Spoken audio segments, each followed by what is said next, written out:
मेरे अजीजों, इस तमहीदी गुफ्तगू के बाद मैंने जो नज्म पढ़ी थी तकरीर के बाद, आपने गौर किया होगा उस नज्म में मैंने नौजवानों को खिताब किया था। आज हमारे कौम में अगर कोई तबका ऐसा है जो सबसे ज्यादा जिस पर काम करने की जरूरत है तो वो तबका नौजवानों का तबका है। और दुनिया की हर कौम अपने नौजवानों को ट्रेंड करती है, अपने नौजवानों को मजबूत करती है, अपने नौजवानों पर मेहनत करती है। आज हमारी कौम का नौजवान कहां जा रहा है? हमारे नबी की सीरत उठा करके देखिए, हमारे नबी के साथ जो सहाबा थे, जो आपके सफ़े अव्वल के सहाबा थे, जिन्होंने आपके साथ पत्थर खाए थे, आपके साथ जंगों में अपने सीने पर तीर और तलवार का जख्म बर्दाश्त किया था। आप गौर कीजिए मेरे प्यारे साथियों, नबी के उन सहाबा में आपको मेजॉरिटी किसकी मिलेगी, उसमें बहुमत किसका मिलेगा? उसमें अक्सरियत नौजवानों की। अब्दुल्ला बिन मसूद कौन है? नौजवान है। मुसअब बिन उमैर कौन है? नौजवान है। हजरत खालिद बिन वलीद कौन है? नौजवान है। उस्मान गनी कौन है? नौजवान है। तलहा कौन है? नौजवान है। जुबैर कौन है? नौजवान है। अली बिन अबी तालिब कौन है? नौजवान है।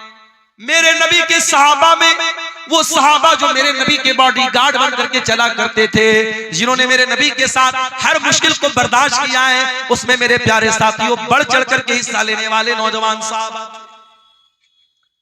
नौजवान आगे थे।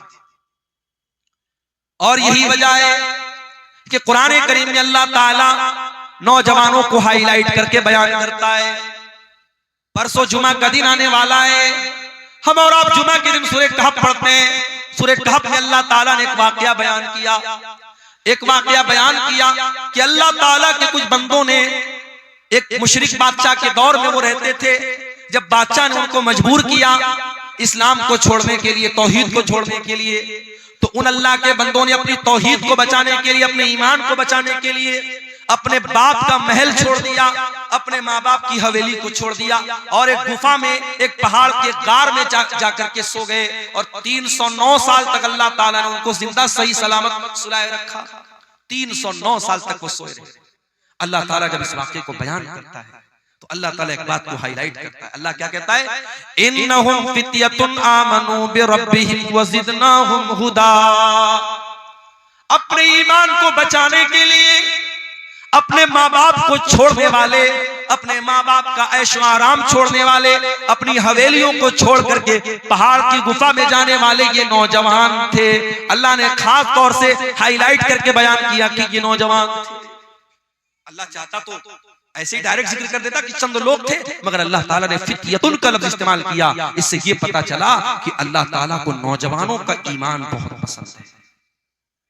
आज हमारे कितने नौजवान हैं, उनको जब नमाज के बारे में बोलो, गुनाहों को छोड़ने के बारे में बोलो, उनकी जबान से एक ही लफ्ज निकलता है, मौलाना साहब ये जवानी का दिन है, अभी तो मैं मौज मस्ती कर लेने दो, कल जब जवानी खत्म हो जाएगी तब हम इबादत भी कर लेंगे, रोजा भी रखेंगे, नमाज भी पढ़ेंगे, गुनाहों से भी बचेंगे।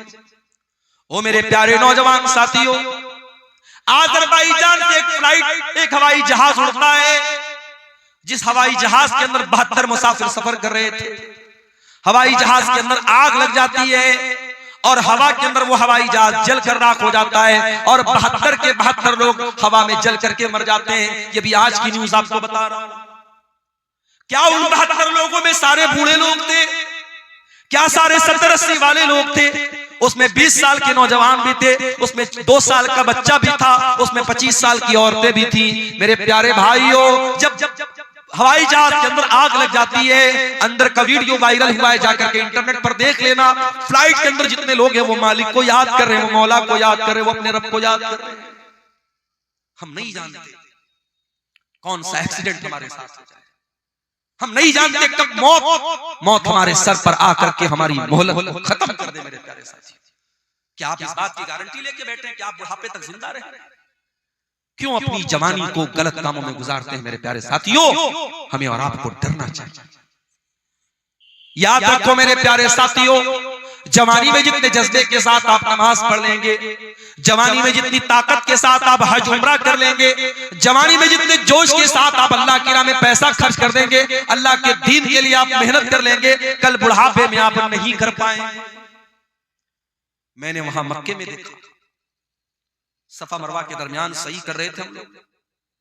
कितने बूढ़े लोगों को मैंने देखा, बूढ़ी औरतों को देखा, बेचारी चलते चलते थक गई, हाँफने लगी।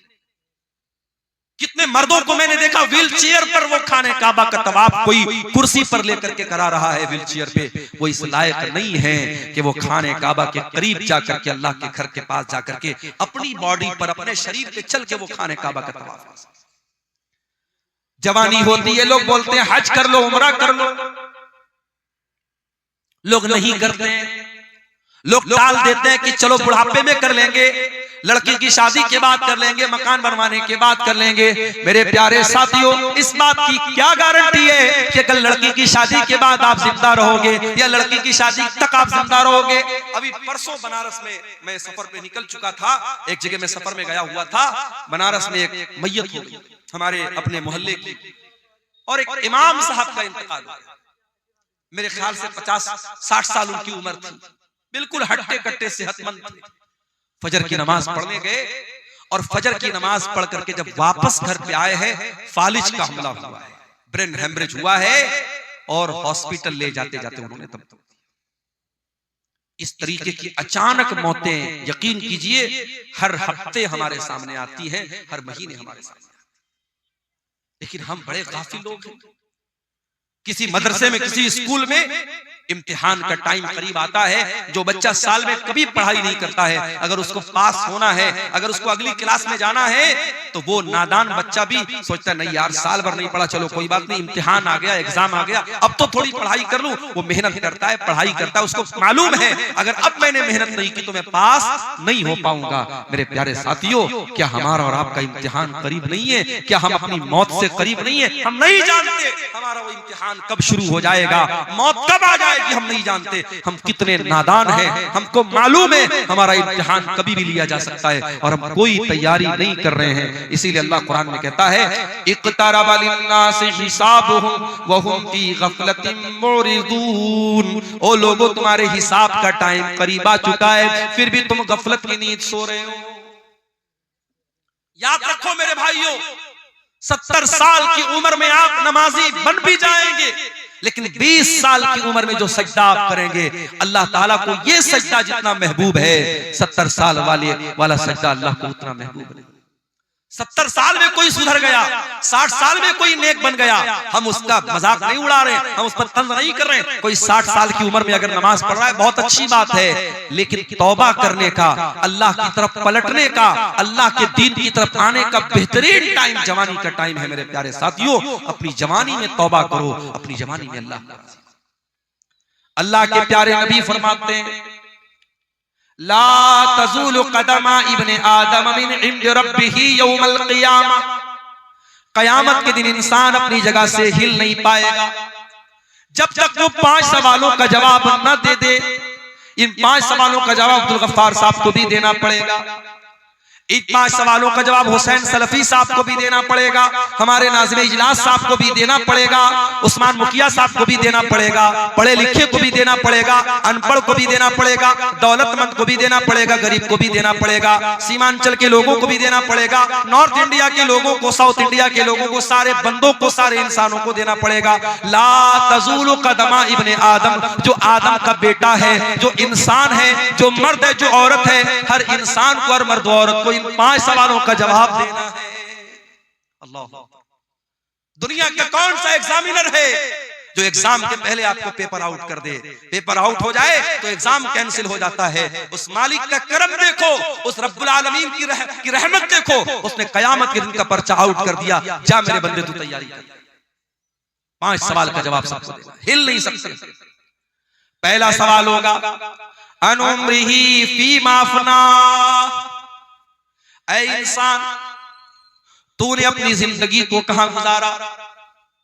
जब तक तू बच्चा था, ना बालिग था, ना समझ था, तेरे गुनाह नहीं लिखे जाते थे, तेरी गलतियां नहीं लिखी जाती थी। जब तू 12-13 साल का हो गया, लड़की को पीरियड आने लगा, लड़के को दाढ़ी मूंछ के बाल आने लगे, ज़ेरे-नाब बाल आने लगे, लड़का बालिग हो गया, लड़की बालिग हो गई। अब बालिग होने के बाद से लेकर के अपनी मौत तक, चाहे तू 50 साल तक जिंदा रहा, 60 साल तक जिंदा रहा, 70 साल तक जिंदा रहा, जितनी तुझको जिंदगी मिली, मेरे बंदे, तूने बालिग होने के बाद से लेके अपने आखिरी दिन तक तूने क्या क्या किया? चल पूरी जिंदगी का हिसाब दे। अल्लाह 50 साल में 60 साल में बालिग होने के बाद से लेकर बचपन का हिसाब नहीं लिया जाएगा। बचपन में जब इंसान ना समझे उसका अल्लाह के हिसाब नहीं होगा। उसके बाद से लेकर के मरने के दिन तक का हिसाब अल्लाह अन उम्र ही फीमा, कहां गुजारा तूने जिंदगी, चल हिसाब दे। ये पहला सवाल होगा क़यामत के दिन के पेपर। दूसरा सवाल वन शबाबिही फीमा बला, ऐ मेरे बंदे तू 70 साल दुनिया में रह के आया था, तेरे 40 साल के बाद की जिंदगी तो बड़ी अच्छी गुजरी। मस्जिद का मुतवल्ली भी बन गया, मदरसे का नाज़िम भी बन गया, हाजी साहब भी बन गया, फजर की नमाज में लाठी लेके पहुंचने लगा, कोई गलत काम नहीं करता था, दिन रात अल्लाह अल्लाह करता था, बहुत अच्छी बात है। लेकिन ऐ मेरे बंदे तू 20 साल से लेकर के 40 साल तक कैसा था? तेरी जवानी कहां गुजरी? तेरी जिंदगी का सबसे खतरनाक पीरियड कहां गुजरा? कहीं ऐसा तो नहीं तू शराब पिया करता था, कहीं ऐसा तो नहीं तू ज़िना किया करता था, कहीं ऐसा तो नहीं तू गंदी मूवीज देखा करता था, कहीं ऐसा तो नहीं तू नाजायज लड़कियों के साथ चैटिंग किया करता था, कहीं ऐसा तो नहीं तू होटलों में नाच गाना देखने जाता था। वअन शबाबिही फीमा बला, मेरे बंदे तू अपनी जवानी का हिसाब दे, तूने कहां गुजारा उसको। गौर कीजिए मेरे भाई, सारी जिंदगी का हिसाब अलग होगा और जवानी का हिसाब अलग। तीसरा सवाल वन मालिही मिन ऐन कसबहू, तूने माल कहां से कमाया? क्रिप्टो से कमाया, ड्रीम 11 से कमाया, मेटा ओजोन से कमाया, ऑनलाइन हराम एप्स के जरिए कमाया, सट्टा बाजार के जरिए कमाया, जुआ खेल करके कमाया, क्रिकेट पर सट्टा लगा करके कमाया, कैसे कमाया? ये बड़ा मसला हमारे नौजवानों का है। बेरोजगारी बढ़ रही है तो हमारा नौजवान ऑनलाइन जितने जुआ वाले और सट्टा वाले ऐप्स हैं, हमारा नौजवान बड़ी आसानी से उनके चंगुल में फंस जाता है। बेरोजगारी है, कोई काम नहीं है, नौजवान सोचते चलो यार अच्छा है, बैठे बिठाए पैसा आ जाए, मेहनत नहीं करना चाहता, कारोबार नहीं करना चाहता।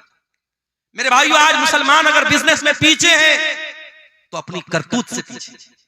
वल्लाह हमने गुजरात में देखा, मैं गुजरात में अहमदाबाद में गया, नडियाड में गया, सूरत में गया, मुसलमान अपने बच्चों को नौकरी नहीं करवाते।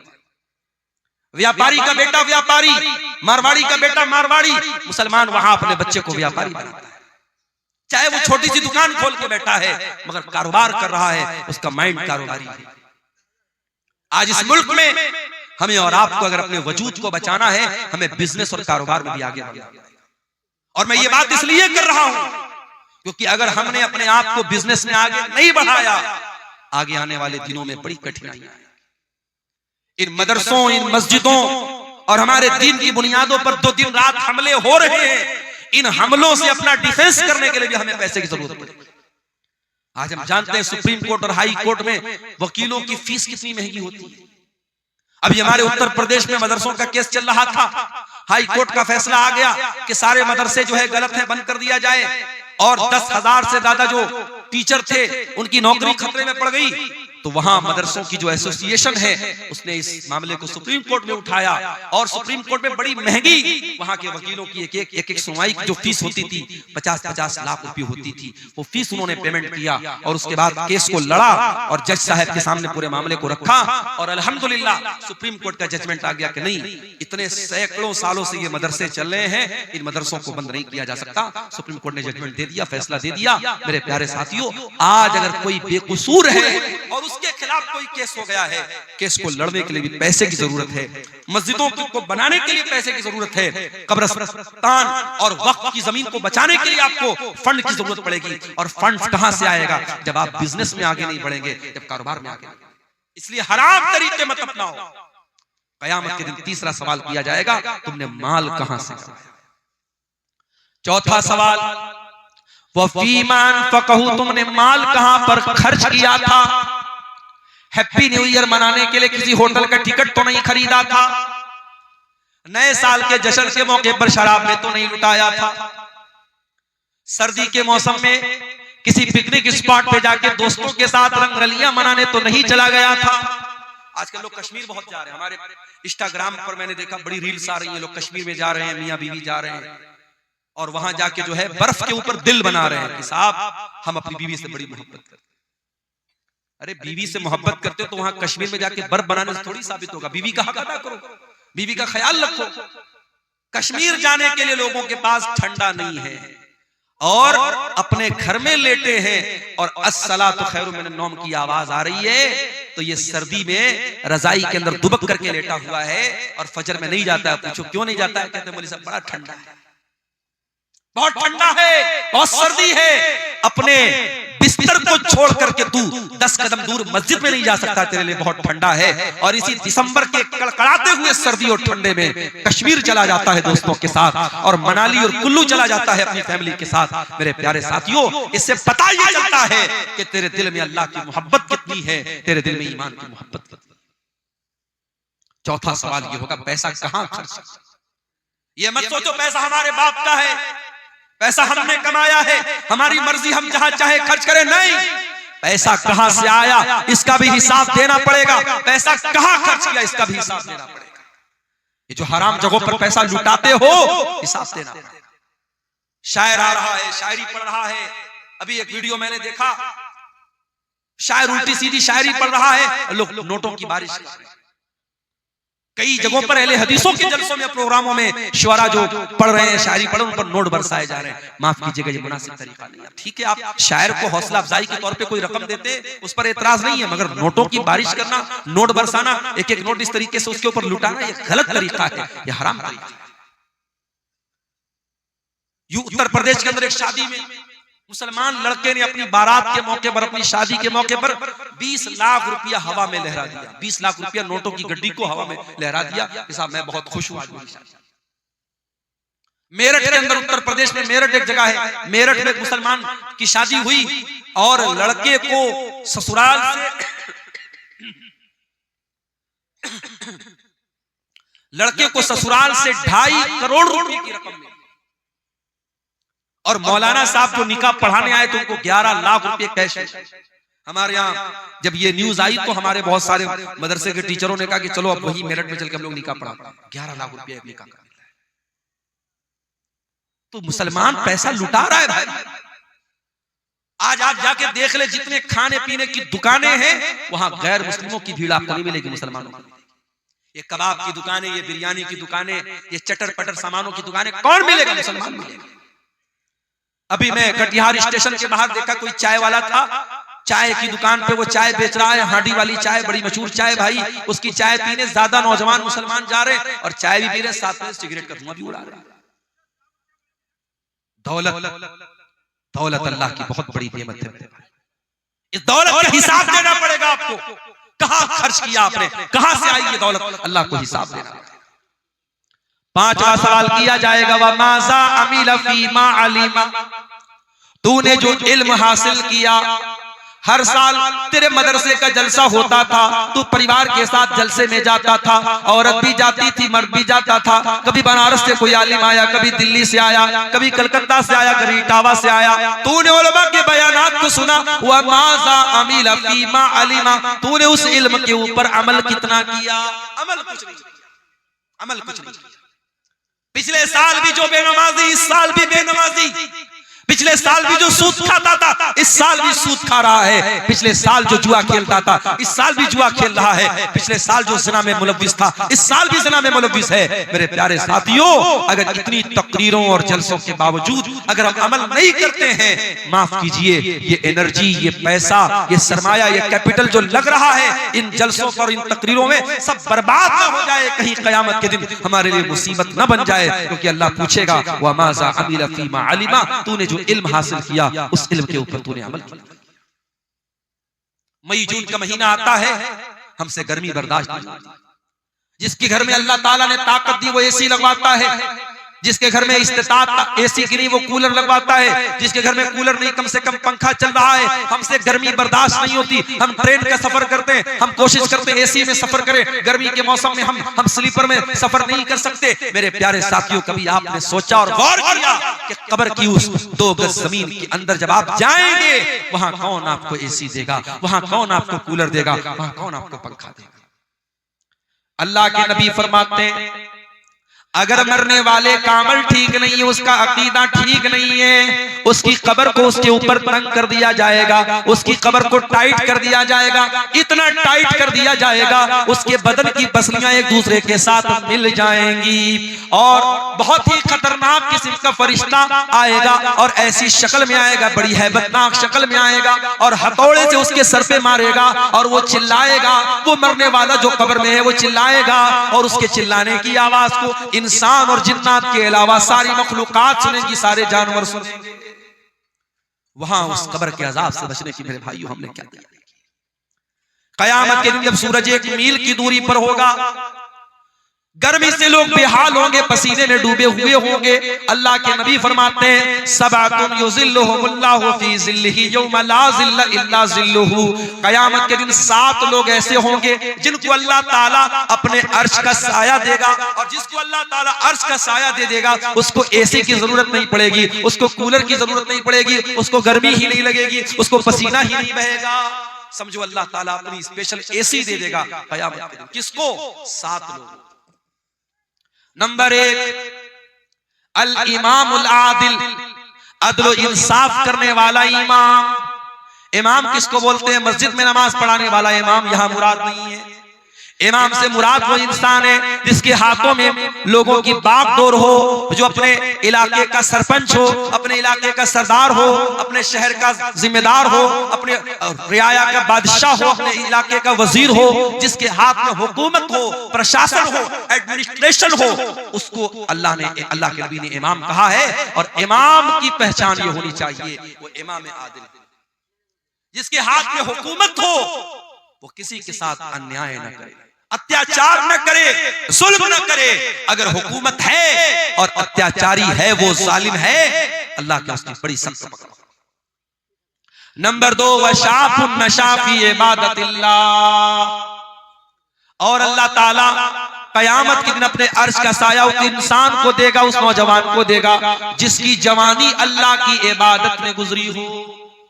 जवानी अल्लाह की इबादत में गुजरी, जिसकी जवानी मस्तियों में, हराम कामों में, अय्याशी में न गुजरी हो, जिसने अपनी जवानी को अल्लाह की इबादत में गुजारा। शेख सादी कहते हैं दर जवानी तौबा करदन शेवे पैगंबरी, वक्त पीरी गुर्गे जालिम की शवत परहेजगार। अरे जवानी में तौबा करो, जवानी में तौबा करना और अल्लाह की तरफ लौट के आ जाना, ये पैगंबरों का तरीका है, ये नबियों का तरीका है। बुढ़ापे में तो जालिम भेड़िया भी शरीफ बन जाता है। बुढ़ापे में तौबा कर ली तो कौन सा कमाल कर। तौबा करना है तो जवानी में करो। नमाज की आदत डालना है, जवानी में डालो। हज और उम्रा अगर अल्लाह ने दौलत दी है, हज और उम्रा जवानी में जाके करो, अपनी बीवी को लेके जाओ, जवानी में कराओ मेरे प्यारे साथियों। और जवानी में जब आप हज और उम्रा करेंगे उसकी एक अलग लज्जत मिलेगी। उसके बाद फरमाया वरजुलानी तहाब्बा फिल्लाहि इज्तमा अलैहि व तफर्रका अलैहि, और 2 लोग आपस में मोहब्बत करते हो अल्लाह के लिए, मिलते हो तो अल्लाह के लिए, जुदा होते हो तो अल्लाह के लिए। मुझे मालूम है सीमांचल के इस इलाके में बहुत मोहब्बतें भी मुझको मिलती हैं। बाज़ इलाकों में जाता हूँ, 70 साल का बूढ़ा आता है, मुझे बड़े खुश होकर के मुझसे मुसाफा करता है और बड़ी खुशी के साथ कहता है मौलाना आज तक आपको यूट्यूब में देखते थे, आज पहली बार रियल देखे। ऐसी बूढ़ी औरतों के फोन भी मेरे पास आते हैं जो कहती है कि मौलाना रात में आपकी तकरीर सुने बगैर नहीं सोती, मेरा कोई रिश्ता नहीं है, कोई रिलेशन नहीं है, मैं उनके इलाके का नहीं हूं। फिर ये मोहब्बत क्यों है? ये मोहब्बत इसलिए है कि कहीं ना कहीं दिल में ये बात है कि ये अल्लाह की बात बता रहा है, रसूल की बात बता रहा है। अल्लाह की मोहब्बत ये हमारे और आपके रिश्ते को जोड़ रही है। 7 दिसंबर को मेरा प्रोग्राम था रतनी, इसी कटिहार के रतनी इलाके में। मजबूरी आ सकती है, मिस हैपनिंग आ सकती है। शनिचर का दिन था, प्रोग्राम में मैं नहीं आ सका, छुट्टी नहीं मिल पाई। जिम्मेदारान मुझे आखिरी दिन तक फोन करते रहे। मैं 1 हफ्ता पहले उनको बता दिया मैंने कि देखिए बहुत सख्ती हो गई है, छुट्टी नहीं मिल रही, लेकिन प्रोग्राम में मैं नहीं आ पाया। बाद में बहुत लोग नाराज भी हुए। लोगों ने वहां कमेटी वालों को कहा कि लोगों ने झूठ मूठ बात नहीं की, मौलाना से नाम दे दिया। हम सबको ये बात समझनी चाहिए, जलसे के मैनेजमेंट कमेटी को भी समझना चाहिए और आम पब्लिक को भी ये समझना चाहिए कि जिस मुकर्रिर को हम बुलाते हैं वो भी इंसान है, उसके साथ मजबूरी आ सकती है, उसके साथ कोई हादसा हो सकता है, और खास तौर से अगर वो इंसान किसी इदारे के साथ जुड़ा है, किसी बंधन में है, किसी मुलाजमत में है, तो फिर उसके साथ और मजबूरियां भी हो सकती हैं। हमें तमाम बातों का लिहाज रखना चाहिए। मोहब्बत कभी कभी बहुत भारी पड़ जाती है। अब कहीं मैं नहीं पहुंच पाया, जलसे वाले जानते मेरी मजबूरी है, लेकिन आम पब्लिक नहीं जानती। आम पब्लिक जलसे वालों को दोषी करार देती है, और वो लोग नहीं समझते कि किसी मजबूरी की वजह से मौलाना नहीं आ पाए। तो अल्लाह के नबी फरमाते कि दो लोग जो मोहब्बत करते हो अल्लाह के लिए, पैसे के लिए मोहब्बत बहुत होती होगी, जमीन जायदाद के लिए मोहब्बत बहुत होती होगी। नेताजी आते हैं आपके पास, बड़ी मोहब्बत की बात कर रहे हैं, नेताजी वोट लेने के लिए आते हैं, साल भर वोट मिल जाता है, फिर 5 साल गायब हो जाते हैं। मगर वो मोहब्बत कि रात में आप जब दुआ के लिए हाथ उठाते हैं तो आप दुआ करते हैं, वो मोहब्बत अल्लाह की। वो मोहब्बत के इंसान मर गया, इसी इलाके के जो बुजुर्ग उलमा दुनिया से चले गए, आज भी हम उनको याद करते तो उनके लिए दुआ करते हैं। ये मोहब्बत अल्लाह के लिए होती है। वरजुलानी तहाब्बा फिल्लाही, कयामत के दिन अल्लाह ताला अपने अर्श का साया उन दो लोगों को देगा जो आपस में मोहब्बत करते हो अल्लाह के लिए, मिलते हो तो अल्लाह के लिए, जुदा होते हो तो अल्लाह के लिए। वरजुलुन क़ल्बुहु मुअल्लक़ुन बिल मसाजिद, और वो इंसान भी कयामत के दिन अल्लाह के अर्श का साया पाएगा जिसका दिल मस्जिद में अटका हो। हमारा दिल तो मोबाइल में अटका रहता है, 1 मिनट के लिए मोबाइल डिस्चार्ज हो जाए हम बेचैन हो जाते हैं। कभी वो बेचैनी नमाज के लिए क्यों नहीं पैदा होती? आप मार्केटिंग करने गए मंगल बाजार, असर का टाइम आया, आप 2 मिनट 5 मिनट निकाल करके बाजू की मस्जिद में नमाज नहीं पढ़ सकते थे क्या? शाम को आप कहीं दोस्तों के साथ घूमने गए, इशा की जमात का टाइम निकल गया, घर वापस आए, आप घर वापस आकर के इशा की नमाज नहीं पढ़ सकते थे क्या? अगर नमाज की फिक्र होगी, नमाज की टेंशन होगी, नमाज की चिंता होगी, आप कहीं भी चले जाएं आपको नमाज की फिक्र लगी रहेगी। वरजुलन क़ल्बुहु मुअल्लक़ुन बिल मसाजिद, जिसका दिल मस्जिद में अटका हो। अल्लाह के प्यारे नबी को नमाज की इतनी चिंता होती थी, इतनी फिक्र होती थी कि जब जंगे खंदक का मौका आया और दुश्मनों से लड़ाई का टाइम चल रहा था, दुश्मन हमला कर रहे थे, अल्लाह के नबी और सहाबा अपना डिफेंस कर रहे थे, उसी हालत में असर की नमाज का टाइम हो जाता है और जंग इतने जोर से चल रही थी कि जंग को रोक करके नमाज पढ़ने का टाइम नहीं था।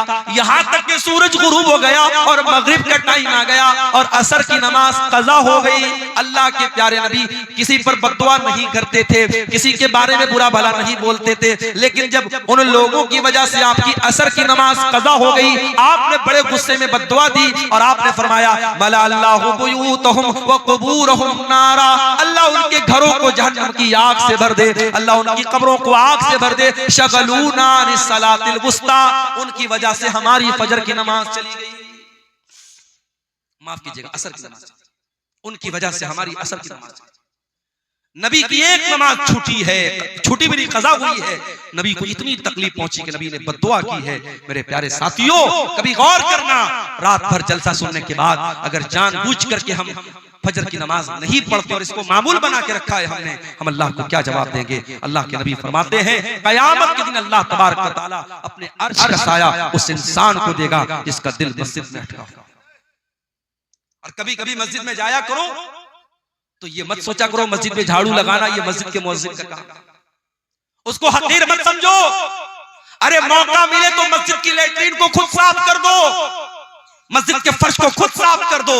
क्या पता जब अल्लाह ताला के नेकियों की कमी पड़ जाए तो यही एक नेकी हमारे काम आ जाए और अल्लाह कह दे कि मेरा ये बंदा मस्जिद में नमाजियों के लिए गंदगी साफ कर देता था, ये मस्जिद में झाड़ू लगा देता था, ये नमाजियों के लिए मस्जिद को साफ कर देता था। मेरे प्यारे साथियों, मस्जिद से अपने ताल्लुक को मजबूत करो, मस्जिद से अपने रिश्ते को मजबूत करो। अल्लाह के नबी फरमाते हैं वो इंसान जिसका दिल मस्जिद में अटका हो उसको क़यामत में अल्लाह अपने अर्श का साया देगा।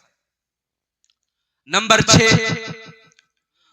वरजुलुन दातहुम रातुन ज़ातु मनसबिन व जमालिन फ़क़ाल इन्नी अख़ाफ़ुल्लाह, और वो इंसान भी क़यामत के दिन अल्लाह के अर्श का साया पाएगा जिसको कोई खूबसूरत औरत और पैसे वाली औरत, मलका औरत, हुकूमत वाली औरत गुनाह की दावत दे और वो ये कह के ठुकरा दे कि मैं अल्लाह से डरता हूँ। ज़िना का मौका मिले, बदकारी का मौका मिले और वो ठुकरा दे, उस पाक दामन इंसान को अल्लाह के नबी फरमाते हैं कयामत के दिन अल्लाह अपने अर्श का साया देगा। आज हमारा नौजवान क्या कर रहा है मेरे भाई? जिना के मौके तलाश कर रहा है। किसी लड़की का नंबर मिल जाए, बार बार उस लड़की को फोन करके तंग करना। किसी का कोई फेसबुक आईडी मिल जाए, कितनी मुसलमान लड़कियां जो फेसबुक चलाती है शिकायत करती हैं। अच्छे खासे जो बड़े दीनदार किस्म के लोग हैं जो दिन रात फेसबुक पर दीन की बातें करते हैं, वो भी प्राइवेट चैटिंग करने की कोशिश करते हैं। मोहतरमा आप क्या कर रही हैं, क्या खा रही हैं? मेरे भाइयों, जिना के मौके तलाश मत करो। अगर अल्लाह ने आपको जिना से बचाया है, बदकारी से बचाया, अल्लाह का शुक्र अदा करो, मौका मत तलाश करो। अगर आज तक अल्लाह ताला ने आपके दामन को इस गंदगी से बचा के रखा है, अपने भाइयों से भी कहता हूं, अपनी बहनों से भी कहता हूं, आइंदा जिंदगी में भी अपने दामन को बचा के रखो। इसलिए कि अगर गुनाह का मौका मिल रहा है तो ये शैतान की बहुत बड़ी चाल है और अल्लाह की तरफ से बहुत बड़ी आजमाइश है। और इस अगर गुनाह का मौका मिलेगा और फिर अपने आप को गुनाह से बचाना फिर आसान काम नहीं होगा। अल्लाह के नबी फरमाते हैं वो इंसान जिसको कोई खूबसूरत औरत और पैसे वाली औरत गुनाह की दावत दे और वो ये कह के ठुकरा दे कि मैं अल्लाह से डरता हूं, उस इंसान को अल्लाह ताला कयामत में अपने अर्श का साया देगा। उसके बाद फरमाया वरजुल तसद्दक़ बिसदक़तिन फ़अख़फ़ाहा हत्ता ला तअलम शिमालुहु मा तुनफ़िक़ु यमीनुहु। अल्लाह के अर्श का साया उस इंसान को भी मिलेगा जो दाएं हाथ से सदका करे और इतना चुपके से सदका करे कि बाएं हाथ को भी पता न चले। जाड़े का मौसम है, एक इंसान कार से जा रहा है, फुटपाथ पर एक गरीब आदमी को देखा, बेचारा सर्दी में ठिठुर रहा है। वो अपने कार से उतरता है और अपनी जैकेट उसको पहना देता है, उसको कंबल उड़ा देता है। उस गरीब को मालूम भी नहीं मुझको कंबल उड़ाने वाला कौन है, उस अमीर को पता नहीं मैंने किसको कंबल उड़ाया है। कोई कैमरे से फोटो भी नहीं ले रहा है, कोई एडवर्टीजमेंट भी नहीं हो रहा है, कोई प्रचार प्रसार भी नहीं हो रहा है। सिर्फ इस बात की खुशी है कि ये काम मैं अल्लाह के लिए कर रहा हूँ। अल्लाह के नबी फरमाते हैं अगर ऐसी कोई नेकी करके जाएगा तो अल्लाह ताला कयामत के दिन उसको अर्श का साया देगा। आजकल तो गरीब को राशन भी देते तो फोटो खींच के देते, कितनी गलत बात है। कोई बेचारा गरीब है, मजबूर है, उस औरत को राशन का पैकेट दे रहे हो तो उसका दुनिया के सामने तमाशा बना और उसका फोटो खींच रहे हो। नहीं होना चाहिए मेरे भाई। नेकी इसको नहीं बोलते हैं।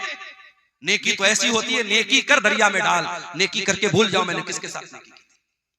लेकिन अब वो जमाना खत्म हो गया। अब लोग नेकी करके दरिया में नहीं डालते, अब नेकी करके फेसबुक पर डालते हैं, अब नेकी करके इंस्टाग्राम पर डालते हैं, अब नेकी करके अखबार पे फोटो छपवाते हैं। अल्लाह कुरान के 29वें पारे में कहता है मेरे नेक बंदे गरीबों को खाना खिलाते हैं, यतीमों को खाना खिलाते हैं, कैदियों को खाना खिलाते हैं। वयुतिमून अत्ताम अला हुब्बिही मिस्कीनन व यतीमन व असीरा। मेरे नेक बंदे भूखों को खाना खिलाते हैं और क्या कहते हैं इन्नमा नुतइमुकुम लिवजहिल्लाह, हम तुम्हें अल्लाह को राजी करने के लिए खाना खिला रहे हैं। ला नुरीदु मिनकुम जज़ाअन वला शुकूरा, हमें तुमसे कोई बदला नहीं चाहिए, हमें तुमसे कोई शुक्रिया नहीं चाहिए, हम तो अल्लाह को राजी करने के लिए तुमको खिला रहे हैं। इन्ना नखाफु मिर रब्बिना यौमन अबूसन कमतरीरा, हमें तो कयामत के दिन का डर है, हमें तो अल्लाह के सामने हिसाब देने का डर है, इसलिए हम तुमको खाना खिला रहे हैं। कुछ नेकी ऐसी भी करके जाओ। नेकी का प्रचार करवाना, नेकी का ऐलान करवाना ये तो बहुत होता है, लेकिन नेकी करके भूल जाओ कि मैंने नेकी की है। कुछ ऐसी नेकी भी कयामत के दिन लेके जाओ ताकि अल्लाह ताला कयामत में अपने उन खुशनसीब बंदों में हमें और आपको भी शामिल करे। मदीना में गरीबों के घर में महीने की पहली तारीख को रात में अल्लाह का कोई बंदा आता था, महीने भर के राशन की बोरी उनके घर में लाके रख देता था। घर वाले सुबह दरवाजा खोलते थे, देखते थे महीने भर का राशन रखा हुआ है। मदीना के सैकड़ों घरों का परिवार चलता था, लेकिन लोगों को पता नहीं था कि कौन अल्लाह का बंदा है जो रातों में राशन लाके देता है। कुछ दिनों के बाद मदीना में एक इंतकाल हो गया, एक मैयत हो गई। मैयत को जब नहलाया जाने लगा, जब मैयत के बदन से कपड़ा उतारा जाने लगा, उस मैयत की पीठ के ऊपर मोटे मोटे बोरे के निशान नजर आने लगे। लोग हैरान हो गए, ये तो जो मरने वाला इंसान है, ये तो नबी के खानदान से ताल्लुक रखता है, ये तो नबी के नवासे का बेटा है, ये तो हुसैन इब्न अली का बेटा अली बिन हुसैन है, इसकी पीठ पर मोटे मोटे निशान क्यों है? ये तो बोरी नहीं उठाता था, ये तो बोझ नहीं उठाता था, इस इंसान की पीठ पर ये मोटे मोटे निशान कैसे हैं? ये खबर पूरे मदीना में फैल गई। मदीना के उन गरीब परिवारों तक भी ये खबर गई। मदीना के उन गरीब परिवारों को समझ में आ गया, हमारे घर में हर महीना राशन की बोरी लाद करके हमारे घर तक लाने वाला कोई और इंसान नहीं था, वो अली बिन हुसैन थे, वो नबी के अहले बैत में से थे, वो नबी के नवासे के बेटे थे। ऐसे भी लोग थे मेरे भाई, सारी जिंदगी गरीबों के घर में अनाज पहुंचाते रहे। मरने के बाद जब नहलाया जाने लगा, तब उनके पीठ के निशानों से पता लगा कि ये काम वो करते थे।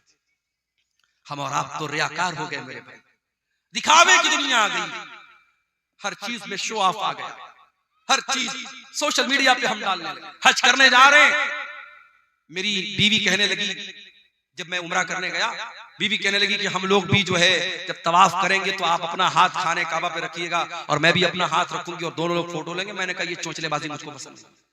उम्रा करने आए हो भाई, तवाफ करने आए हो, वहां बैठ करके बीवी अपना हाथ रख रही है, शौहर अपना हाथ रख रहा है और दोनों फोटो ले रहे हैं ताकि दुनिया को पता लग जाए साहब मियां बीवी दोनों साथ में उम्रा करने गए। क्या है ये चोंचलेबाजी? आज लोग मदीना के अंदर जाके निकाह कर रहे हैं। क्या कोई ऐसी दलील मिलती है कि मदीना के अंदर निकाह करने से सवाब बढ़ जाता है? क्या फेसबुक के ऊपर, इंस्टाग्राम पर वीडियो आता, रील आती कि साहब ये तो बड़ी खुशकिस्मत औरत है, इसका निकाह कहाँ हुआ? मदीना में हुआ। तो क्या हिंदुस्तान में और कटिहार में जो निकाह हो रहा है सब बदकिस्मत लोग हैं? अजीबो गरीब मंतिक है। मसला याद रखो, निकाह मस्जिद के अंदर हो सकता है, मगर निकाह मस्जिद के अंदर करना कोई सुन्नत नहीं है और कोई सवाब का काम नहीं। ये मसला याद रखो। मस्जिद के अंदर निकाह हो सकता है, लेकिन अगर कोई ये समझता है कि मस्जिद के अंदर निकाह करने से सवाब ज्यादा मिलेगा या मस्जिद के अंदर निकाह करना सुन्नत है, नहीं, सुन्नत नहीं है और ना इससे सवाब ज्यादा। कर सकते, इजाजत है बस। लोग मदीना जाके निकाह कर रहे हैं और वहां औरत बाकायदा दुल्हन बन के आ रही है, लड़का दुल्हा बन के आ रहा है, फोटो खींचा जा रहा है, वीडियो बन रही है। क्या तमाशा हो रहा है मेरे भाई? नबी के शहर को क्या बना के रखा, नबी की मस्जिद को क्या बना के रखा आपने?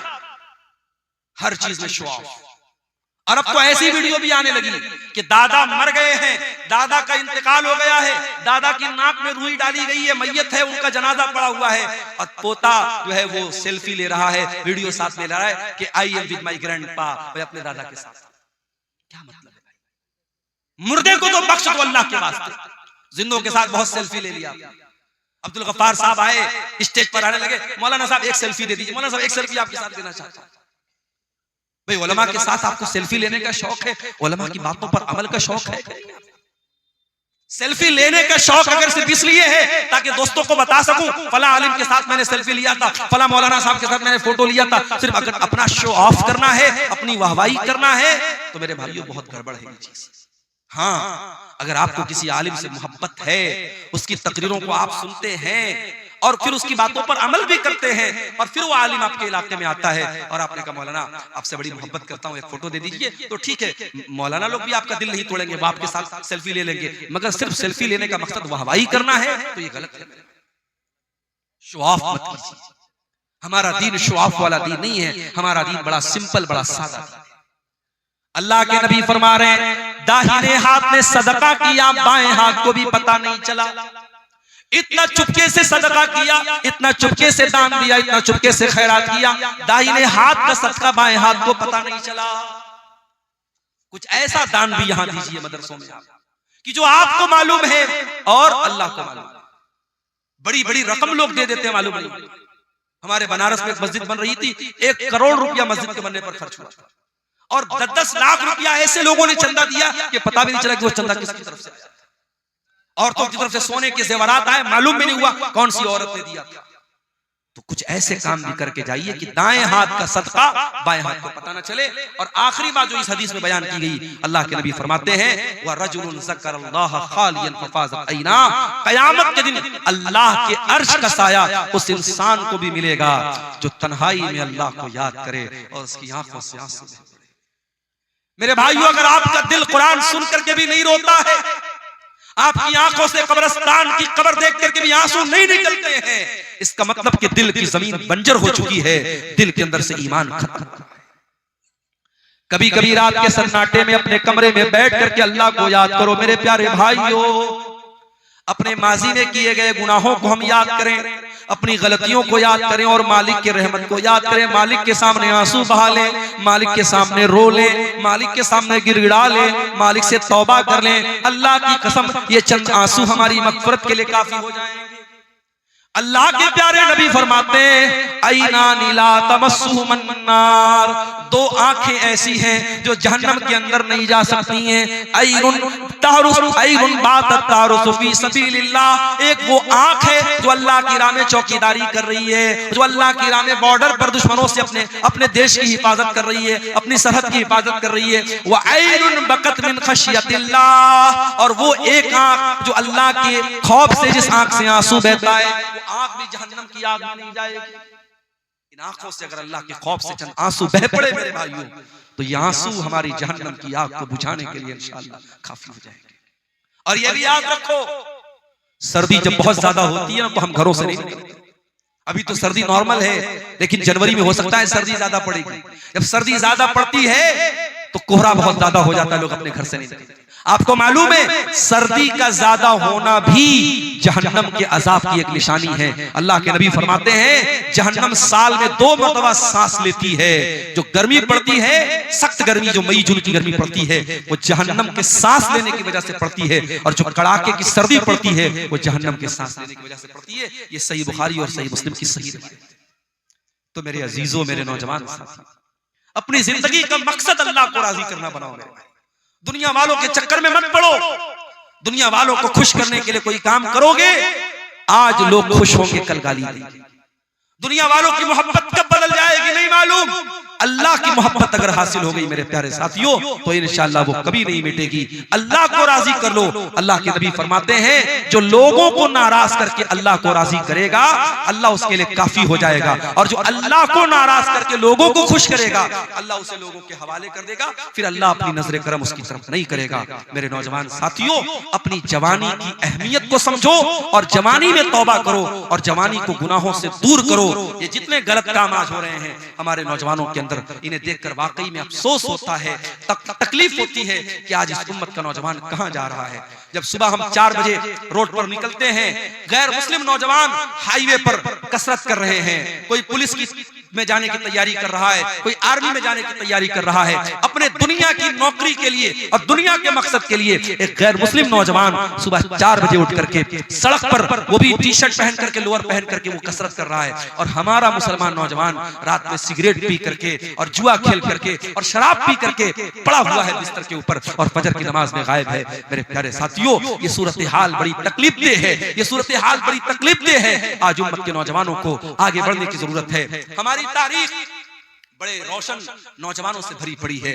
हमने तारीख में उक़बा इब्न नाफे को देखा है, जिसने बहरे अतलस में अपने घोड़ों को दाखिल किया था और कहा था, अल्लाह की कसम, मोहम्मद के रब की कसम, अगर मुझे मालूम हो इस दरिया के उस पार भी कोई मखलूक रहती है, तो मैं अल्लाह की राह में अपने घोड़ों को पानी में डाल दूंगा और जाकर के उस कौम से जंग करूंगा जब तक कि वो ला इलाहा इल्लल्लाह और मोहम्मद रसूलुल्लाह का कलमा नहीं पढ़े। हमारी कौम तो बहादुरों की कौम रही है मेरे भाई। हमारी तारीख तो बहादुरों की तारीख रही है। ये बुज़दिली की चादर हटा दो, ये मायूसी की चादर हटा दो। इस मुल्क की तारीख बड़ी रोशन रही है। इस मुल्क को आजाद कराने में मौलाना अबुल कलाम आजाद, मौलाना हसरत मोहानी और इसी तरीके से बहुत सारे उलमाए किराम ने अपनी कुर्बानियां दी हैं। आज इस मुल्क में जो हालात हम देख रहे हैं, हम मायूस ना हो। इंशाअल्लाह अगर हम मेहनत करेंगे, स्ट्रगल करेंगे, मुल्क के हालात की तस्वीर भी इंशाअल्लाह बदलेगी। ये 1-2 सवालात आए हैं, हम जवाब देकर के मेरे भाई 25 दिसंबर की तारीख दुनिया भर में क्रिसमस के त्योहार के नाम से पहचानी जाती है। दुनिया में एक मजहब है, ईसाई मजहब। उस मजहब के मानने वाले अपने आप को हजरत ईसा अलैहिस्सलाम का मानने वाला कहते हैं, अपने आप को क्रिश्चियन कहते हैं, अपने आप को नसरानी कहते हैं। उनका ये अकीदा है, उनका ये बिलीफ है, उनकी ये आस्था है कि 25 दिसंबर की तारीख को हजरत ईसा अलैहिस्सलाम पैदा हुए। और वो ये भी अकीदा रखते हैं कि ईसा अलैहिस्सलाम अल्लाह के बेटे हैं, नऊज़ बिल्लाह। और वो ये भी अकीदा रखते हैं कि ईसा अलैहिस्सलाम के अंदर इतना पावर था, इतनी शक्तियां थी, इतनी ताकत थी कि वो खुद अल्लाह तबारक व तआला की खुदाई में, उसकी उलूहियत में वो शामिल थे। वो हजरत ईसा को भी एक तरीके से अल्लाह के बराबर करार दिया। मैं मुनासिब समझता हूं, चूंकि क्रिसमस के त्योहार पर हमारे बहुत सारे मुसलमानों के वो बच्चे जो कॉन्वेंट स्कूलों में पढ़ते हैं, जो मिशनरी स्कूलों में पढ़ते हैं, बाकायदा उनके बच्चों से क्रिसमस का त्योहार मनवाया जाता है। बड़े शौक से मुसलमान औरतें अपने बच्चों को सांता क्लॉज बनाती हैं। स्कूलों में प्रोग्राम होते हैं और उसमें यह दिखाया जाता है कि ईसा अलैहिस्सलाम किस तरीके से पैदा हुए हैं, और मासूम बच्चों के दिल और दिमाग में यह डाला जाता है कि जीसस या ईसा ये सन ऑफ गॉड हैं, ये अल्लाह ताला के बेटे हैं, नऊज़ बिल्लाह, अल्लाह ने उनको जन्म दिया। मैं चाहता हूं कि अपनी तकरीर को मैं जिस मौजू पर आपके सामने बोलूंगा, उस मौजू पर आने से पहले कुरान करीम के 16वें पारे को हम खोलते हैं और सूरह मरियम की रोशनी में हम देखते हैं कि हजरत मरियम और हजरत ईसा अलैहिस्सलाम के बारे में हमारा अकीदा क्या है, हमारा ईमान क्या है, और कुरान क्या कहता है ईसा अलैहिस्सलाम की पैदाइश के बारे में। चुनांचे जब हम कुरान का 16वां पारा खोलते हैं, सूरह मरियम की आयतें देखते हैं, अल्लाह तबारक व तआला सूरह मरियम की आयत नंबर 16 से लेकर के आयत नंबर 37 तक तकरीबन 21-22 आयतों में अल्लाह तबारक व तआला हजरत मरियम और ईसा अलैहिस्सलाम का पूरा वाकया बयान करते हैं। और यही वो आयतें थी जो हजरत जाफर तैयार रज़ी अल्लाह तआला अन्हु ने हबशा के बादशाह नजाशी के दरबार में पढ़ी थी। और इन आयतों को जब ट्रांसलेट किया गया और हबशा के बादशाह ने जब इन आयतों का तर्जमा सुना तो वो रोने लगा, उसकी आंखें आंसुओं से भर गईं और उसने अपने हाथों में तिनका उठाया और जमीन पर लाइन खींची और कहा कि अल्लाह की कसम, ईसा इब्ने मरियम का मकाम जैसा कुरान में बताया है उससे ज्यादा नहीं है, यही मकाम सही है जो अल्लाह ने कुरान में बयान किया। और बाद में वो बादशाह ईमान भी ले आया। और आपको शायद ये मसला मालूम हो कि हम लोग जो जनाजा गायबाना पढ़ते हैं, किसी का इंतकाल दिल्ली में हुआ, किसी का इंतकाल मुंबई में हुआ, और आप कटिहार के हसनगंज में इटवा में अगर आपको मालूम हुआ बहुत बड़े अल्लामा का, बहुत बड़े मौलाना का इंतकाल हुआ और आप यहाँ पर उनकी जनाजा गायबाना पढ़ते हैं, आप पूछ लीजिए उलमा से कि जनाजा गायबाना पढ़ने की जो दलील है वो दलील यही है कि जब हबशा के उस बादशाह का इंतकाल हुआ तो अल्लाह के नबी सल्लल्लाहु अलैहि वसल्लम ने मदीना के अंदर अपने सहाबा के साथ जनाजे की नमाज पढ़ाई थी। इकलौता ये गायबाना जनाजा था जो अल्लाह के नबी ने हजरत नजाशी का पढ़ाया था। इसीलिए उलमा कहते हैं कि हर आदमी का जनाजा गायबाना नहीं पढ़ना चाहिए। जो बड़ा आलिम हो या कोई ऐसा इंसान हो जिससे समाज और मुसलमानों की सोसाइटी को बहुत बड़ा फायदा पहुंचता हो और वो नेक हो, दीनदार हो, ऐसे इंसान का जनाजा गायबाना पढ़ना चाहिए। हर किसी का जनाजा गायबाना पढ़ना ठीक नहीं है। ये बहुत सारे उलमा का ये फतवा है। तो मरियम, सूरह मरियम की आयत जरा आइए हम देखते हैं। और मैं तो ये समझता हूं कि कुरान करीम की हर आयत बहुत खूबसूरत है, मगर सूरह मरियम को जब पढ़ा जाए तो इसके अंदर एक बहुत ही खूबसूरत रिदम है, एक बहुत खूबसूरत लय है, एक बहुत खूबसूरत अंदाज है। किसी अच्छे कारी की आवाज में जब आप सूरह मरियम पढ़ते हैं तो अगरचे आपको अरबी ना आती हो, आप शेरशाबादी जबान जानते हैं, बंगला जुबान जानते हैं, अरबी नहीं आती आपको, मगर आप, मैं यकीन के साथ कहता हूं, आप यूट्यूब पर जाइए और किसी भी अच्छे कारी की आवाज में सूरह मरियम की तिलावत आप सुनिए, आपके रोंगटे खड़े हो जाएंगे, आपकी रूह सरशार होती हुई नजर आएगी। ये इस सूरत करीमा का एजाज है, इस सूरत करीमा की खासियत। अऊज़ु बिल्लाहि मिनश शैतानिर रजीम। वज़कुर फिल किताबि मरियम इदिन तबदत मिन अहलिहा मकानन शर्क़िया। याद करो किताब में मरियम को, वो मरियम जो बहुत अल्लाह वाली थी, बहुत अल्लाह की इबादत करने वाली थी, जो 24 घंटे बैतुल मुक़द्दस में रहा करती थी। मरियम अपने आप को बैतुल मुक़द्दस के पूरब साइड में, बैतुल मुक़द्दस के मशरिकी हिस्से में अपने आप को अलग कर लेती हैं। अपने आप को एक कोने में, एक गोशे में अलग कर लेती हैं और अल्लाह की इबादत करती हैं, अल्लाह को याद करती हैं। वज़कुर फिल किताबी मरियम इदिन तबदत मिन अहलिहा मकानन शर्किया। ओ मेरी प्यारी माओ बहनों, मरियम आपको सबक दे रही है कि औरत भी अल्लाह वाली बन सकती है। मरियम अपने घर वालों को छोड़कर, अपने भाई बहनों को छोड़कर, अपने माँ बाप को छोड़कर मस्जिद का एक कमरा पकड़ करके अल्लाह की इबादत कर रही हैं। आज हमारी माए बहनें गौर करें, अपने परिवार के साथ रहकर वो 5 टाइम की नमाज भी अदा नहीं कर पाती। जाड़े का मौसम चल रहा है, दिन छोटा हो चुका है, गर्मी के मुकाबले में रातें बड़ी हैं, दिन छोटा है, मौसम भी ठंडा है। अगर औरतें चाहें तो बड़ी आसानी से नफली रोजा रख सकती हैं। जो रमजान के छूटे हुए रोजे हैं वो चाहें तो वो रोजे इस मौसम में बड़ी आसानी से रख सकती हैं। मगर मेरी प्यारी माँ बहनों, आपके अंदर वो शौक ही नहीं है, वो जज्बा ही नहीं जो मरियम के अंदर था। अल्लाह कह रहा है इज़िन तबज़त मिन अहलिहा मकानन शर्किया। याद करो जब मरियम अपने घर वालों को छोड़कर मस्जिद अक्सा के, बैतुल मुक़द्दस के पूरब साइड में चली गई। इज़ अरसलना इलैहा रूहना फत्तखज़त मिन दूनिहिम हिजाबा। अल्लाह फरमाता है कि मरियम ने अपने बीच में और घर वालों के बीच में पर्दा लगा दिया, पर्दे में रह करके वो अल्लाह की इबादत करने लगी। फत्तखज़त मिन दूनिहिम हिजाबा फअरसलना इलैहा रूहना फतमस्सल लहा बशरन सविया। हमने अपने फरिश्ते जिब्रील को भेजा और जिब्रील एक इंसान की शक्ल में, खूबसूरत इंसान की शक्ल में मरियम के पास आए। मरियम अकेली है, मरियम बंद कमरे में, कमरा लॉक है और अचानक एक खूबसूरत इंसान, एक मर्द मरियम के सामने आ जाता है। वो मेरी प्यारी माँ बहनों, एक पाक दामन औरत, एक नेक औरत, एक दीनदार औरत का रिएक्शन क्या होगा ऐसे? एक दीनदार औरत किसी गैर मर्द को तन्हाई में देखेगी तो उसका रिएक्शन क्या होगा, जरा देखिए मरियम का रिएक्शन। अल्लाह कहता है इज़ अरसलना इलैहा रूहना, हमने मरियम के पास अपने फरिश्ते को भेजा। फतमस्सल लहा बशरन सविया, और वो फरिश्ता इंसान की शक्ल में मरियम के पास आया। क़ालत इन्नी अऊज़ु बिर्रहमानि मिनका इन कुन्त तक़िया। मरियम फौरन डर गई और कहने लगी मैं रहमान की पनाह चाहती हूँ, मैं अल्लाह की पनाह चाहती हूँ। इन कुन्त तक़िया, ऐ इंसान, ऐ आने वाले मर्द, अगर तू अल्लाह से डरने वाला है दूर हो जा, मेरे करीब ना आना, मैं तुझसे अल्लाह की पनाह चाहती हूँ। मरियम ने ये समझा कि ये कोई मर्द है, उनको मालूम नहीं था कि ये फरिश्ता है। मरियम ने उसको अल्लाह का नाम लेकर के उसको अल्लाह का डर याद दिलाया, अल्लाह का खौफ याद दिलाया।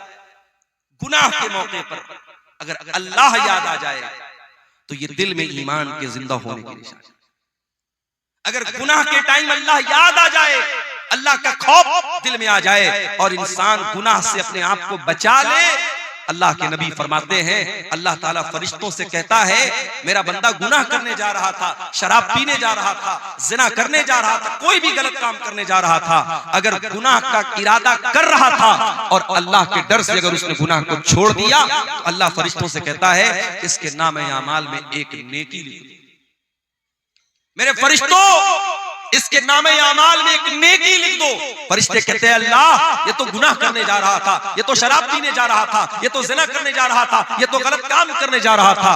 अल्लाह फरमाता है इन्नमा तरकहा मिन जर्राया, ऐ मेरे फरिश्तों, मेरे बंदे ने मेरे डर से इस गुनाह को छोड़ा है, मेरे खौफ से इस गुनाह को छोड़ा है, लिहाजा इसके नामे आमाल में एक नेकी लिख दो। ये नेकी का हकदार है, ये गुनाह का हकदार।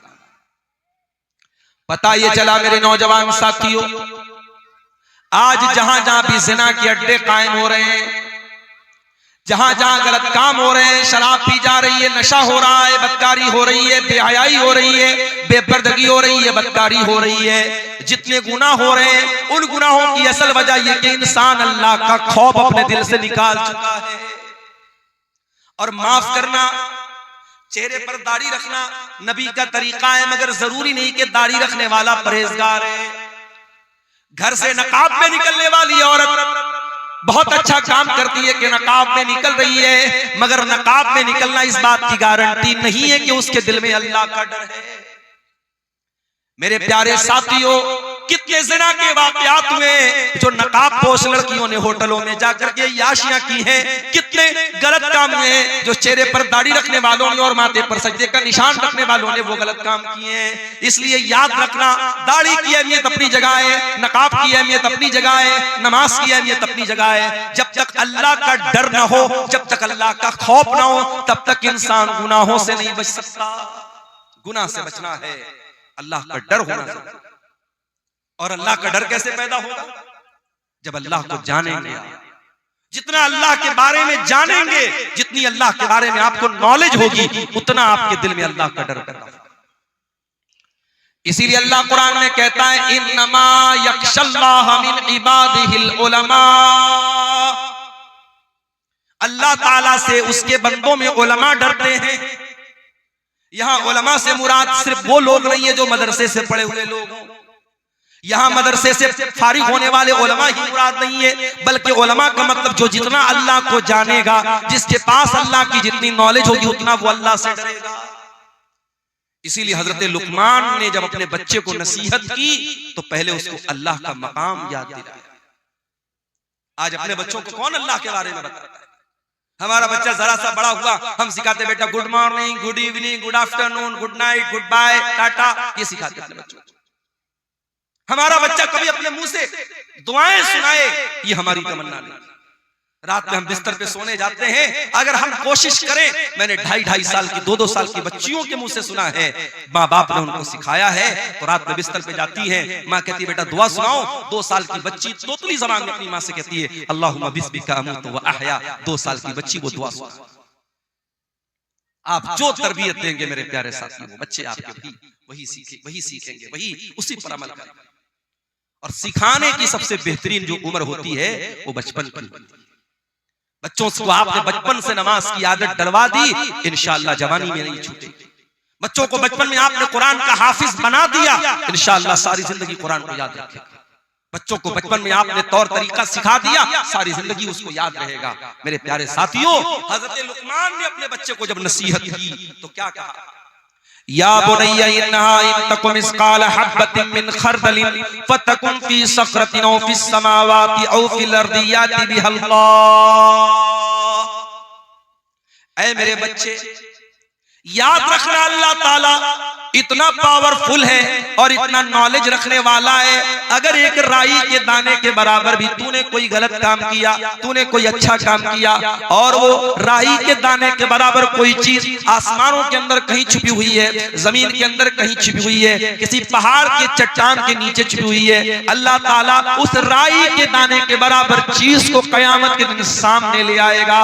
वो राई के दाने के बराबर चीज भी अल्लाह ताला की नजर से ओझल नहीं हो सकती, अल्लाह की नॉलेज से बाहर नहीं हो सकती।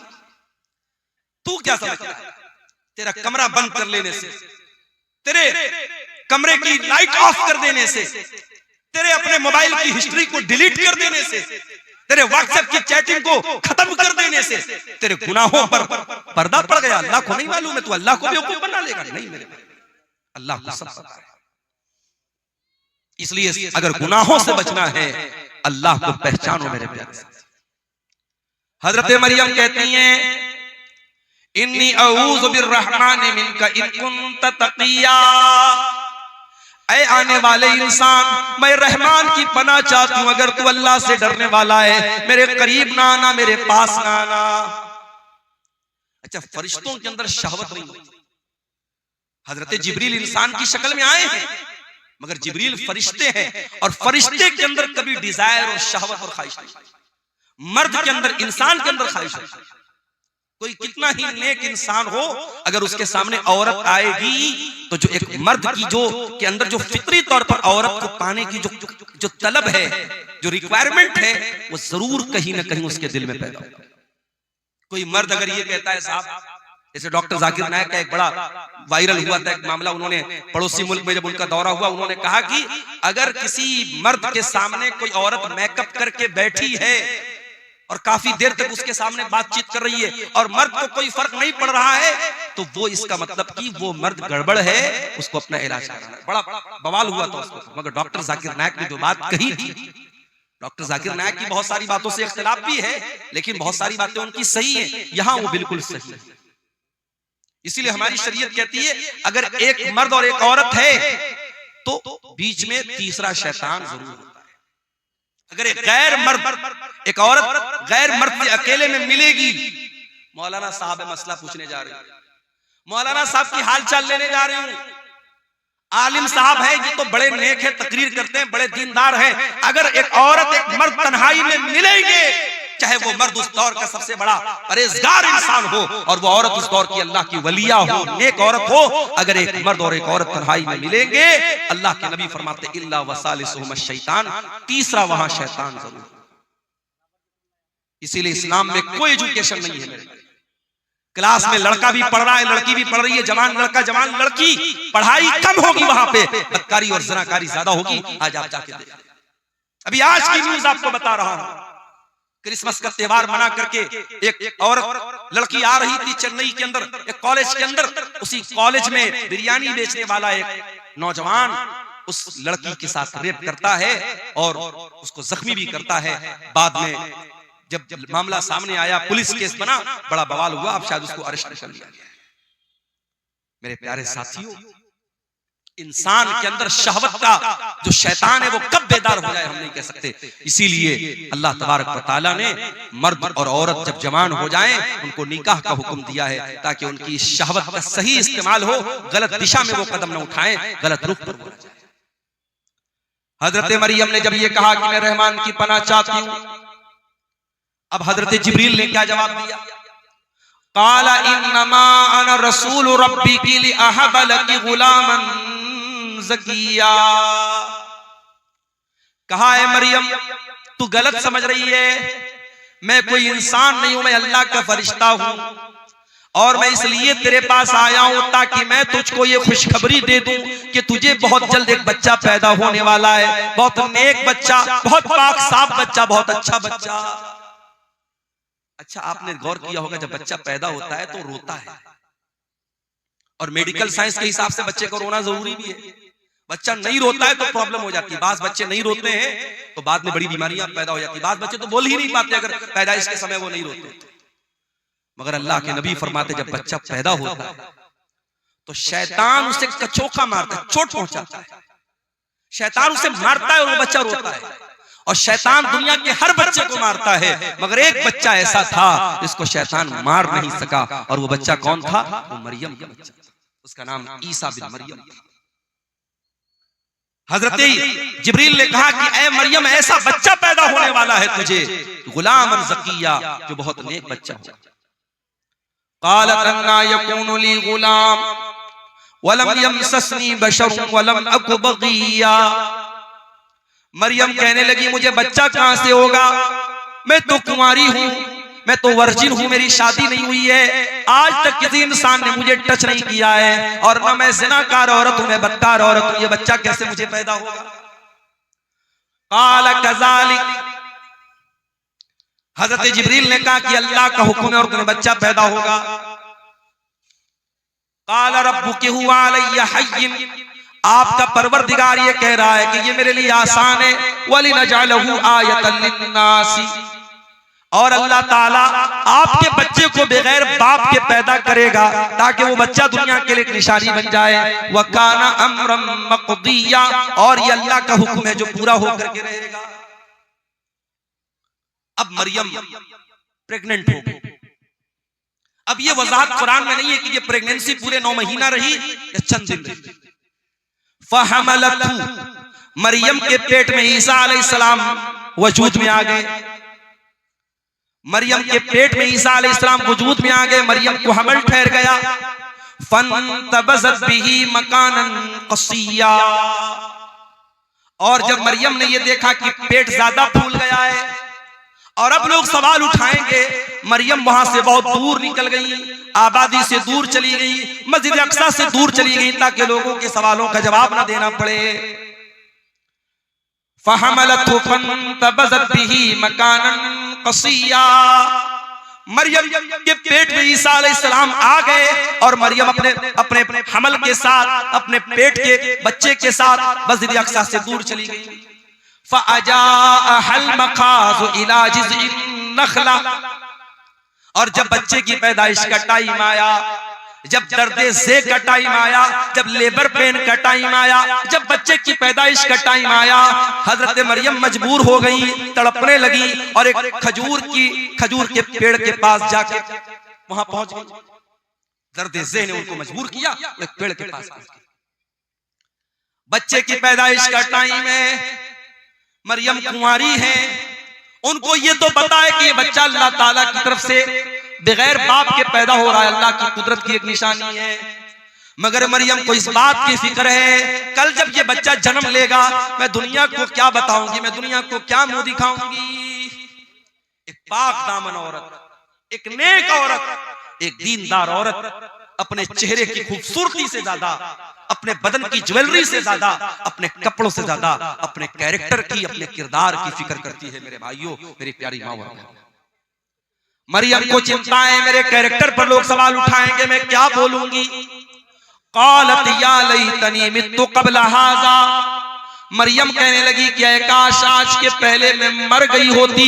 व कुन्तु नसियम मनसिया, कोई मेरा नाम तक न जानता, मैं भूली बसरी कहानी बन गई होती, लोग मेरा नाम तक न जानते। ये कौन सी मुसीबत मेरे सर पे आ गई।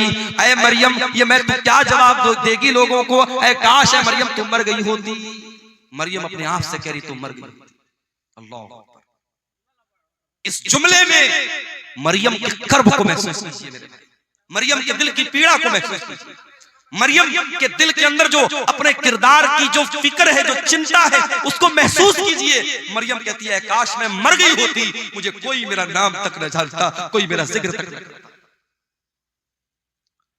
फनादाहा मिन तहतिहा अल्ला तहज़नी क़द जअल रब्बुकी तहतकी सरिया। अब मरियम को बच्चा पैदा हो रहा है। दुनिया में औरतों को बच्चा पैदा होता है तो कोई ना कोई डॉक्टर होता है, दाई होती है, कोई डिलीवरी कराने वाला होता है। ये दुनिया का ऐसा बच्चा है, कोई डिलीवरी कराने वाला नहीं। फरिश्ता कहता है, फरिश्ते की आवाज आती है, ऐ मरियम तू डर मत, तू घबरा मत। कद जअल रब्बुकी तहतकी सरिया, जरा देख अल्लाह ताला ने तेरे नीचे नहर का इंतजाम कर दिया है, तुझे पानी की कमी ना हो, तू डिहाइड्रेशन का शिकार ना हो। ऐ मरियम, बच्चे की पैदाइश के बाद तुझे पानी चाहिए, कौन तुझे पानी ला के देगा। ऐ मरियम देख अल्लाह ताला ने तेरे लिए पानी का इंतजाम कर दिया, तेरे नीचे से नहर जारी हो गई है।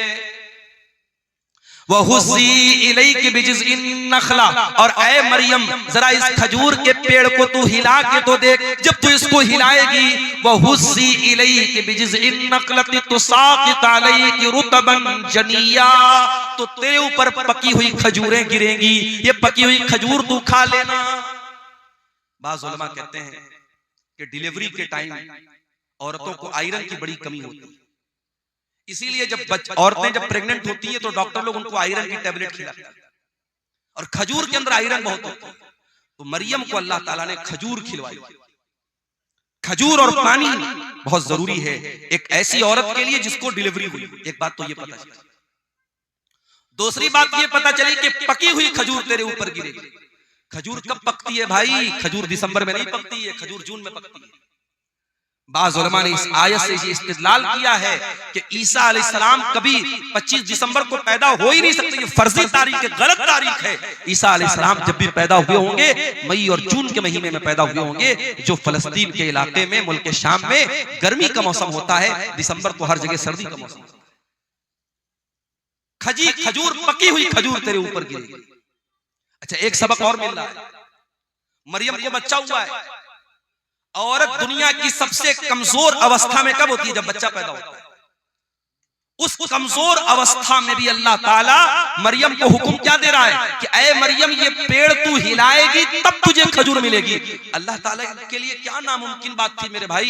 अल्लाह फरिश्ते को हुक्म दे देता और एक प्लेट में खजूर सजा के मरियम को लाके दे दी जाती, मगर नहीं, अल्लाह ने एक सबक ये भी दिया, जब हरकत करोगे तब बरकत आए, हरकत से बरकत आए। मुसलमान समझता है बैठ के हम दुआएं करेंगे और हमारी मस्जिदें सब सुरक्षित हो जाएंगी, हम दुआएं करेंगे और हम पर जुल्म करने वाले सब जो है बर्बाद हो जाएंगे। नहीं मेरे भाई, आपको हरकत भी करना पड़ेगा, आपको एक्टिव भी होना पड़ेगा। आप सदियों से जो जिंदगी जीते चले आए हैं वही जिंदगी आप जी रहे हैं। 50 साल पहले भी सीमांचल का इलाका पिछड़ा हुआ था, आज भी आप पिछड़े हुए हैं। 50 सालों में जैन कम्युनिटी कहां से कहां पहुंच गई, सिख कम्युनिटी कहां से कहां पहुंच गई, इसी देश के बड़े छोटे छोटे तबके कहां से कहां पहुंच गए। आपका सीमांचल क्यों पीछे है मेरे भाइयों? कोई और दोषी नहीं है, दोषी हम और आप हैं। हम और आप जब तक अपने आप को ऊपर उठाने की कोशिश नहीं करेंगे, हरकत नहीं करेंगे, बरकत नहीं आएगी। मरियम ने पेड़ को हिलाया है तब ऊपर से खजूर गिरी। फकुली वशरबी वकर्री आईना, ऐ मरियम तू ये खजूर खा ले, ये पानी पी ले, ये खजूर खा करके पानी पी करके वकर्री आईना, ऐ मरियम तू अपनी आंखों को ठंडी कर ले, तू टेंशन न ले, तू चिंता न कर, तू फिक्र न कर। फकुली वशरबी वकर्री आईना फइम्मा तरयिन मिनल बशरि अहदन फकुली इन्नी नज़रतु लिर्रहमानि सौमन फलन उकल्लिमल यौम इंसिया। और ऐ मरियम, कोई इंसान अगर नजर आ जाए और कोई पूछने लगे ये बच्चा किसका है, ये बच्चा कहां से आया, तो ऐ मरियम तू बात मत कर, तो इशारे से कह देना कि मैंने 3 दिन का रोजा रखा है। उस जमाने में जब लोग रोजा रखते थे तो बात नहीं करते थे, रोजे में कलाम भी मना था। अल्लाह का फजल करम है, हम लोग रोजा रखते हैं तो हम लोग को तो बातचीत करने की आजादी है। उस जमाने में एक रोजा ऐसा होता था जिसमें बातचीत भी लोग नहीं करते थे। कहा है मरियम, जब कोई तुझसे बात करने की कोशिश करे तो तू बता दे कि मैंने अल्लाह की नजर मानी है, मैं 3 दिन तक किसी से बात नहीं करूंगी। 3 दिन गुजर गए। फअतत बिही कौमहा तहमिलु, मरियम अपने बच्चे को गोद में लेकर के आई। मरियम अपने बच्चे को गोद में लेकर अपनी कौम के पास आई। कौम के लोगों ने कुंवारी मरियम की गोद में बच्चा देखा। सारी कौम जानती है मरियम कुंवारी है, उनकी शादी नहीं हुई है। मरियम की गोद में बच्चा देखकर कालू लक़द जीती शैअन फरिया, कहा है मरियम ये बहुत बड़ा तू गुनाह करके आई है, बहुत बड़ा पाप करके आई है। या उख्ता हारून, ऐ हारून की बहन, माँ कान अबू की इम्रा सौई व माँ कान तुम की बगिया, ऐ हारून की बहन, न तो तेरा बाप बुरा आदमी था न तेरी माँ बदचलन थी, तूने ये गंदा काम कैसे कर दिया। अच्छा, ये मरियम के कोई भाई थे जिनका नाम हारून था। ये वो वाले हारून नहीं, मूसा अलैहिस्सलाम के बड़े भाई हारून, वो मुराद नहीं, कोई और हारून है जो उनके भाई थे, मरियम के भाई थे। अच्छा, एक बात और पता चला, लोगों ने 3 रिश्तों का नाम दिया। ऐ हारून की बहन, इसका मतलब हारून कोई बहुत नेक आदमी था जो मरियम का भाई था। ऐ हारून की बहन, तेरा भाई इतना नेक इंसान, तेरा बाप इतना नेक इंसान, तेरी माँ इतनी अच्छे किरदार और कैरेक्टर की, तू कैसे पापी निकल गई। पता ये चला कि ये त्रिकोण है। अगर किसी लड़की का भाई ठीक ठाक है, लड़की का बाप ठीक ठाक है और लड़की की माँ ठीक ठाक है, तो लड़की के बिगड़ने के चांसेस बहुत कम है। लेकिन जिस लड़की का भाई गड़बड़ हो, भाई की गर्लफ्रेंड है, तो यकीनन उस बहन का भी कोई बॉयफ्रेंड है। किसी ने बड़ा अच्छा जुमला कहा था, ऐ वैलेंटाइंस डे पर किसी लड़की को फूल देने वाले, जा देख तेरी बहन को भी कोई फूल दे रहा हो। और इसीलिए अल्लाह कुरान में जब जिना का जिक्र करता है, अल्लाह कहता है वला तक़रबुज़ ज़िना इन्नहु काना फ़ाहिशतन व साअ सबीला, ऐ मेरे बंदो तुम जिना के करीब भी न जाना, ये बड़ा गंदा काम है, बहुत ही बुरा रास्ता है। अल्लाह ने जिना को रास्ता कहा। रास्ता क्यों कहा है भाई?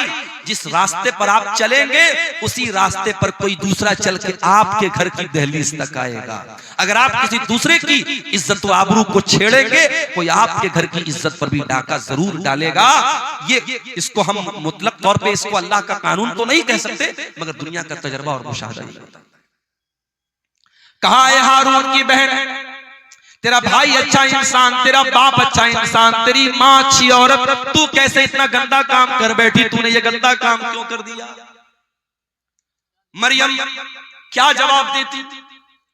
मरियम के पास कोई जवाब नहीं है।